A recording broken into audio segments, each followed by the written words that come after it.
और अब आगे बढ़ते हैं। लोकसभा में one nation one election bill स्वीकार हुआ है। बिल को लोकसभा में स्वीकार किया गया है। बिल के समर्थन में पड़े 269 वोट, विरोध में 198 वोट पड़े हैं। कानून मंत्री अर्जुन राम मेघवाल ने बिल पेश किया। कांग्रेस, टीएमसी, एसपी, डीएमके समेत कई दलों ने बिल का विरोध किया है और इस बिल का विरोध विपक्षी पार्टियां कर रही हैं। लोकसभा में बिल को लेकर वोटिंग हुई। फिलहाल लोकसभा की कार्यवाही को स्थगित कर दिया गया है।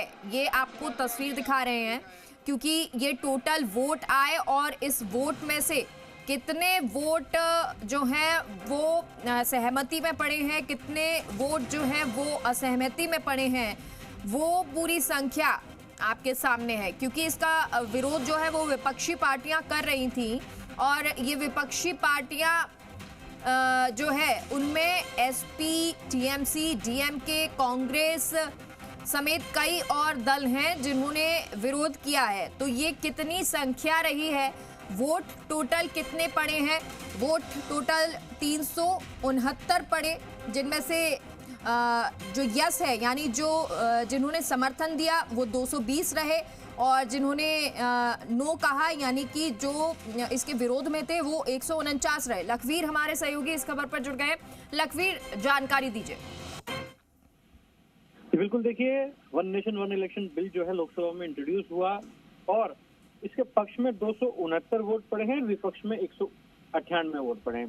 काफी महत्वपूर्ण आज का ये दिन था क्योंकि सत्ता पक्ष ने भी जहां 3 लाइन का व्हिप जारी किया था, तमाम सांसदों को मौजूद रहने के लिए व्हिप लगाया गया था, तो वहीं विपक्ष की तरफ से भी 3 लाइन का व्हिप जारी था और लगातार विपक्ष जैसे ये बिल इंट्रोड्यूस कानून मंत्री अर्जुन राम मेघवाल ने किया, उसके बाद से लगातार इस बिल का विरोध कर रहे थे और साफ तौर पर इसे अलोकतांत्रिक ठहराया जा रहा था समूचे विपक्ष के द्वारा।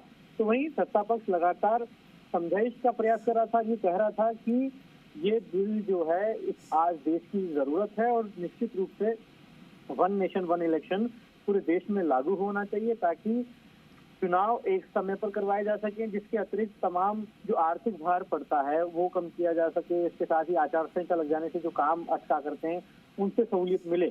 लेकिन लगातार विपक्ष मानने को राजी नहीं था। विपक्ष को लग रहा था कि उनके अधिकारों का हनन हो रहा है। साफ तौर पर जो जनतंत्र का रवैया है वो खत्म होकर हम तानाशाही की ओर बढ़ेंगे और जो क्षेत्रीय पार्टियां हैं उनका हक खत्म हो जाएगा ये कानून बन जाने से। तो लगातार जो तमाम सांसद हैं विपक्ष के वो इसका विरोध कर रहे थे। हालांकि सत्ता पक्ष की तरफ से लगातार समझाइश का प्रयास किया जा रहा था, लेकिन अब जो वोटिंग हुई है उसमें साफ तौर पर ये कहा जा सकता है कि 269 वोट पक्ष में पड़े हैं, विपक्ष में 198 वोट पड़े हैं और अभी कार्रवाई स्थगित कर दी गई है। अब लगातार सत्ता पक्ष के द्वारा विपक्ष को मनाने का प्रयास किया जाएगा और अपने जो मत हैं उसके अतिरिक्त और सांसदों का समर्थन कैसे जुटाया जाए इसको लेकर प्रयास किए जाएंगे और विपक्ष को ये मैसेज देने का प्रयास किया जाएगा कि आज के समय में ये जो कानून है, ये जो बिल है, ये देश की जरूरत है और इसे सर्वसहमति से पारित करवाया जाए। तो अब भले ही सदन की कार्रवाई स्थगित हो गई हो, लेकिन अब चूंकि बाद में इसको कैसे पारित करवाया जाए इसको लेकर रणनीतियां तय होंगी और सत्ता पक्ष के जो बड़े नेता चाहे केंद्रीय गृह मंत्री अमित शाह हो, रक्षा मंत्री राजनाथ सिंह, रणनीति बनेगी और आगे क्या कुछ रहेगा ये देखना होगा। फिलहाल लखवीर, आपका बहुत बहुत शुक्रिया इस तमाम जानकारी के लिए।